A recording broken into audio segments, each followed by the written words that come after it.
Hi, I am Rasan Majalati Naval, a fourth-year medical student of the Davao Medical School Foundation. Today, I will discuss diabetic retinopathy. I will talk about the retinal anatomy, the definition of diabetic retinopathy, its risk factors, signs and symptoms, the difference between non-proliferative diabetic retinopathy and proliferative diabetic retinopathy and their corresponding managements, and the recommendation for diabetic retinopathy screening.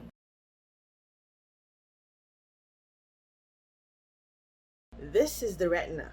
It has 7 layers, and they are from inner to outer: the inner limiting membrane, nerve fiber layer, ganglion cell layer, inner plexiform layer, inner nuclear layer of bipolar, amacrine, and horizontal cell bodies, outer plexiform layer, outer nuclear layer, external limiting membrane, photoreceptor layer of rods and cones, inner and outer segments, and retinal pigment epithelium.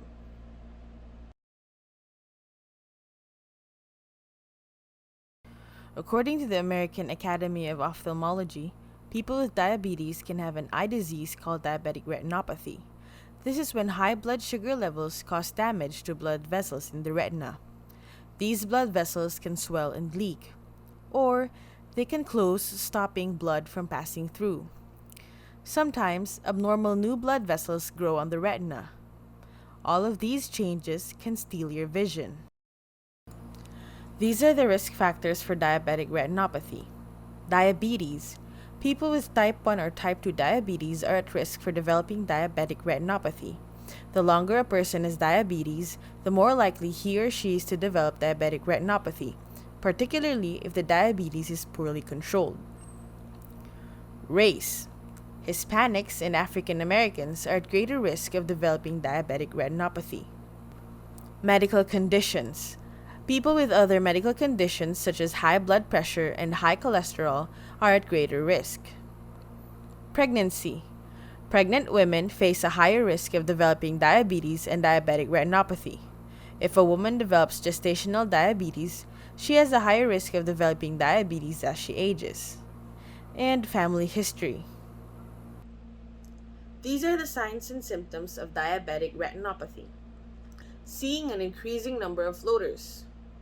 Having blurry vision. Having vision that changes sometimes from blurry to clear. Seeing blank or dark areas in your field of vision. Having poor night vision. Noticing colors appear faded or washed out. And losing vision.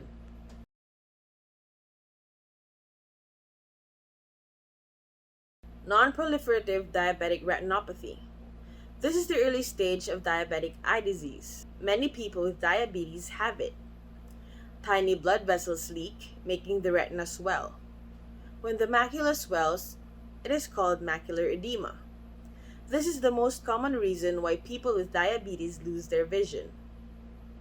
Blood vessels in the retina can close off. This is called macular ischemia. Blood cannot reach the macula.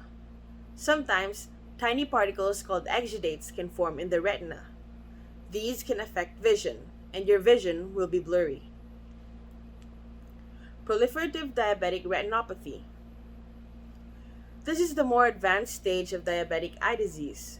It happens when the retina starts growing new blood vessels. This is called neovascularization. These fragile new vessels often bleed into the vitreous. If they only bleed a little, you might see a few dark floaters. If they bleed a lot, it might block all vision. These new blood vessels can form scar tissue, and it can cause problems with the macula or lead to a detached retina. It could cause both central and peripheral blindness. This is the management for non-proliferative diabetic retinopathy. This is the management for proliferative diabetic retinopathy.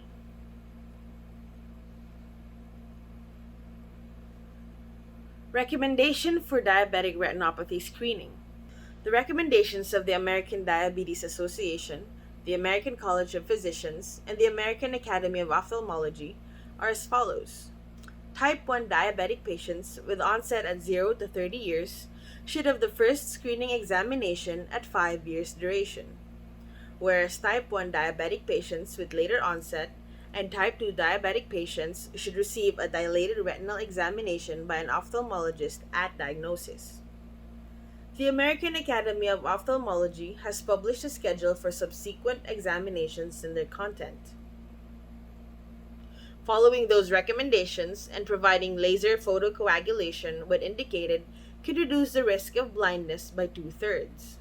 Assigning tight glycemic control in the DCCT reduced the risk of developing proliferative retinopathy and reduced the risk of incipient renal failure to a similar degree.